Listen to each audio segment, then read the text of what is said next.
ছোট্ট একটা গাছের নিচে বসে আছি। সাইজ দেখে বুঝতে পারছেন, ছোট্ট গাছ, 2 থেকে 2.5 বছর হয়তো গাছের বয়স হবে। এটা আমাদের ইন্ডিয়ান হাইব্রিড একটা প্রজাতি, বলতে পারবেন কি আম। ফলন শুধু দেখুন আগে, কি সুন্দর কালার আসা শুরু হয়েছে, বুঝতে পারছেন না? এটা সেই অম্বিকা আম। এটা CISH এর একটা ভ্যারাইটি।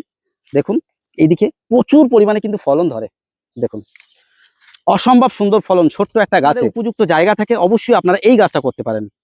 মনে করলে আপনারা ছাদ বাগানে কিন্তু শখে করতে পারেন। এটা একটা ইন্ডিয়ান হাইব্রিড প্রজাতি, খেতেও অসম্ভব সুন্দর, আর ফলন দেখে বুঝতে পারছেন। একটু ওদিকেও দেখায় ফলনগুলো, দেখুন বন্ধুরা, এদিকেও অনেক ফলন আছে। দেখুন চারিদিকে, এই গাছটা কিন্তু চারিদিকে ফলন। একটু দেখাতে বলবো, পুকুরের ধারে একদম গাছটা আছে, আর উপরের দিকে দেখাতে বলবো, দেখো একটু উপরে নিয়ে যাও। চারিদিকে কিন্তু প্রচুর ফলন, সবে মাত্র সুন্দর কালার আসা শুরু হয়েছে।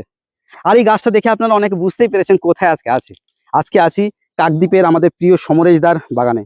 সমরেশদার বাগানের ভিডিও কিন্তু আমাদের চ্যানেলের অনেক দর্শক দেখেছে এর আগের বছর আমরা অনেক রিভিউ দিয়েছিলাম, চ্যানেলে আছে। আর এবছরও আমরা ফুল ভিডিও দিয়েছি। সমরেশদার বাগানে দেশি বিদেশি ইন্ডিয়ান হাইব্রিড প্রজাতি প্রায় 35 থেকে 36 রকমের ভ্যারাইটি আছে।